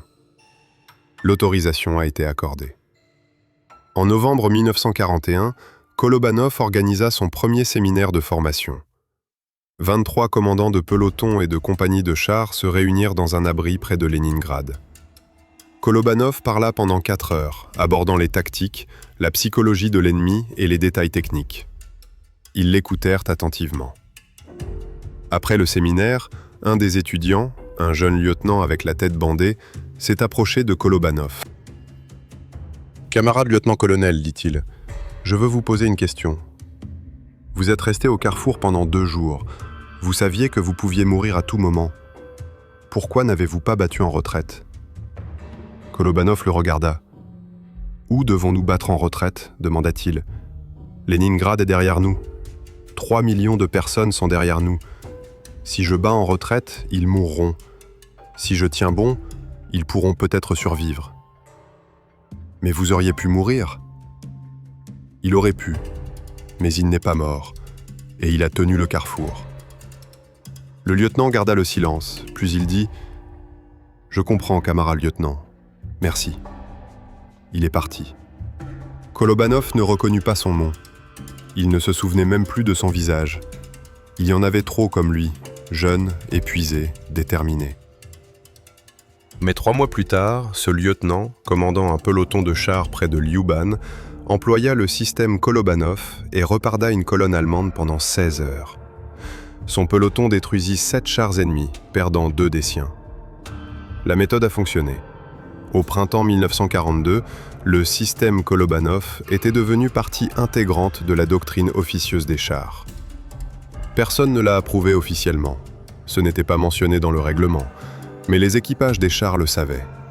Ils se transmettaient le savoir oralement, de rapport en rapport, de tranchée en tranchée. Kolobanov continua à se battre. En août 1941, il reçut un nouveau char pour remplacer celui qui avait été endommagé. En septembre, il fut blessé lors de la défense de Krasnogvardeysk. En octobre, il reprit du service. En décembre, il fut de nouveau blessé, cette fois grièvement. Après sa deuxième blessure, il a été envoyé à l'hôpital de Sverdlovsk. Il y a passé 4 mois pour se remettre de sa jambe fracturée. À l'hôpital, il a rédigé un outil pédagogique. 43 pages de textes dactylographiés. L'utilisation du camouflage et de la ruse militaire dans les combats de chars. Kolobanov y décrivait tout ce qu'il savait. Le choix des positions, la création de fausses cibles, les tactiques de mouvement et la psychologie de l'ennemi. Le manuel fut envoyé à la direction principale des blindés. Là, il fut lu, approuvé, puis mis de côté. La guerre avait commencé. Il n'y avait pas de temps à perdre avec des manuels méthodologiques. Mais des exemplaires individuels furent distribués sur les lignes de front. Les commandants les recopiaient à la main, les tapaient à l'ordinateur et se les transmettaient. À la fin de la guerre, des centaines d'exemplaires du manuel de Kolobanov circulaient. Il était lu par les tankistes à Stalingrad et à Koursk, en Biélorussie et en Pologne, en Allemagne et en Autriche. Il est impossible de calculer le nombre exact de vies sauvées, mais il se chiffre en milliers. La guerre prit fin le 9 mai 1945. Zinovy Grigorievitch Kolobanov a célébré la victoire en Allemagne, où il servait au sein du premier front biélorusse. Il était alors capitaine et commandait une compagnie de chars. Il fut blessé à 5 reprises durant la guerre. Il perdit 7 chars, incendiés, endommagés ou abandonnés suite à des pannes. Il survécut à chacun d'eux. D'après des sources confirmées, il aurait détruit 28 chars et canons automoteurs allemands. Des sources non confirmées évoquent un nombre supérieur à 40. Mais son plus grand exploit reste cette bataille au carrefour. 48 heures. Un seul char. 11 véhicules ennemis détruits. Et un système de canons factices qui a sauvé un nombre indéterminé de vies. Après la guerre, Kolobanov est resté dans l'armée. Il a servi dans des unités blindées en Biélorussie, puis au sein du groupe des forces soviétiques en Allemagne. Il a atteint le grade de lieutenant-colonel. En 1958, il a pris sa retraite pour raison de santé. D'anciennes blessures se réveillaient. Il s'installa à Minsk. Il travailla dans une usine, d'abord comme ingénieur, puis comme chef d'atelier. Il se maria. Sa première femme mourut pendant le siège de Leningrad. Il eut 2 fils. Il a à peine parlé de son exploit. Interrogé sur la guerre, il a répondu brièvement « J'ai combattu, j'ai survécu, j'ai eu de la chance ». Il n'a accepté de donner qu'une seule interview, en 1967, à un journaliste de Krasnaya Zvezda. Ce dernier l'a interrogé sur la bataille du Carrefour. Kolobanov a raconté l'histoire, brièvement, sans détails superflus. Qu'avez-vous ressenti lorsque vous vous êtes retrouvé seul face à une entreprise allemande ? A demandé le journaliste. Kolobanov y réfléchit. La peur, dit-il finalement. Bien sûr, la peur. Nous avons tous eu peur. Mais la peur n'est pas une raison de reculer. La peur est une raison de réfléchir plus vite, de chercher une issue, de trouver des solutions. Et vous avez trouvé une solution avec des barils? Je l'ai trouvé. Je n'étais pas le seul. Mon mécanicien Nikiforov m'a aidé, et toute l'équipe aussi. On a réfléchi ensemble, travaillé ensemble, combattu ensemble. L'équipage, que leur est-il arrivé? Kolobanov resta silencieux. Nikiforov est mort en 1942, près de Signavino. Son char a été touché, il est sorti, mais a été abattu par un tireur d'élite. Et le reste? Oussov a vécu jusqu'à la victoire. Après la guerre, il est retourné à Ivanovo et a travaillé dans une usine textile. Il est décédé en 1961 d'une maladie cardiaque. La blessure à l'épaule de Kiselkov s'est avérée plus grave que prévu. Son bras a été sauvé, mais il ne pouvait plus combattre. Il a été démobilisé en 1942. Après la guerre, il a vécu à Voronej et a travaillé comme comptable. À ma connaissance, il est toujours vivant. Fedorenko... Kolobanov se tut, puis il reprit. Fedorenko a disparu au combat en 1943. Son char a brûlé près de Nevel. On n'a jamais retrouvé son corps. Peut-être est-il mort, peut-être a-t-il été fait prisonnier, je ne sais pas. Le journaliste prenait des notes. Zinovy Grigorievitch, dit-il, comprenez-vous que votre méthode a sauvé de nombreuses vies? Comprendre. En êtes-vous fier? Kolobanov secoua la tête. Il n'y a pas de quoi être fier. J'ai fait ce que j'avais à faire. Nous avons tous fait ce que nous avions à faire. Certains sont morts, d'autres ont survécu. La guerre n'est pas une raison d'être fier. C'est une tragédie. Une immense tragédie qui a coûté la vie à des millions de personnes. Mais vous avez sauvé des vies, à votre manière. Peut-être. Ou peut-être que si je n'avais pas trouvé cette méthode, quelqu'un d'autre l'aurait fait. La guerre oblige les gens à réfléchir, à chercher des solutions, à survivre. Le journaliste ferma son carnet. Une dernière question, Zinovy Grigorievitch. Si vous pouviez transmettre une seule chose à la jeune génération, quelle serait-elle? Kolobanov resta longtemps silencieux. Puis il a dit « Réfléchissez. Réfléchissez toujours. Ne prenez pas la situation pour acquise. Cherchez des solutions. Même quand il semble n'y avoir aucune issue, cherchez. Elle est là. Elle est toujours là. Et surtout, prenez soin les uns des autres. En temps de guerre, ce ne sont pas les héros solitaires qui survivent, mais ceux qui coopèrent, ceux qui se font confiance, ceux qui sont prêts à donner leur vie pour un camarade. Mon équipage, la voix de Kolobanov tremblait. Mon équipage était le meilleur que j'ai eu. Sans eux, je n'aurais pas survécu. Sans eux, rien ne se serait passé. L'interview a été publiée dans Krasnaya Zvezda le 23 juillet 1967, exactement 26 ans après cette bataille au Carrefour. Zinovy Grigorievitch Kolobanov est décédé le 8 août 1994 à Minsk. Il avait 91 ans. Jusqu'à ses derniers jours, il a conservé toute sa lucidité. Il se souvenait de cette bataille, chaque minute, chaque coup, chaque visage. Il se souvenait du mécanicien Nikiforov, qui avait colmaté une conduite de carburant percée avec une alliance. Il se souvenait du canonnier Oussov, qui avait atteint la cible à une distance d'1,5 km. Il se souvenait du chargeur, Kiselkov, qui lançait des grenades malgré une épaule blessée. Il se souvenait de l'opérateur radio Fedorenko, qui avait couru sous les balles en mettant le feu au câble des armes factices. Il se souvenait de 43 barils dans une grange abandonnée. Il se souvenait de la nuit où lui était venue l'idée de la façon dont un seul char pouvait combattre une armée. Après sa mort, historiens et journalistes ont entrepris d'étudier plus en détail la bataille du Carrefour. Ils ont découvert des documents allemands, rapports, dépêches et transcriptions de conversations. Dans l'un des rapports, le commandant du groupe de chars allemands, le major Wilhelm Krause, celui-là même qui avait proposé à Kolobanov de se rendre et qui fut tué lors de l'attaque finale, écrivait « L'ennemi défend ses positions avec au moins une compagnie de chars, renforcée par de l'infanterie. Ses positions de tir sont situées au nord, au sud et à l'ouest. Une percée sans appui d'artillerie et aérien est impossible. Je recommande une manœuvre de flanc ou l'attente de renfort. Une entreprise de chars. En fait, il n'y a qu'un seul réservoir. La ruse militaire de Kolobanov a fonctionné à merveille. En 2011, un monument a été érigé à Saint-Pétersbourg, non loin de l'emplacement de l'ancien carrefour. Un char KV1 sur un piédestal.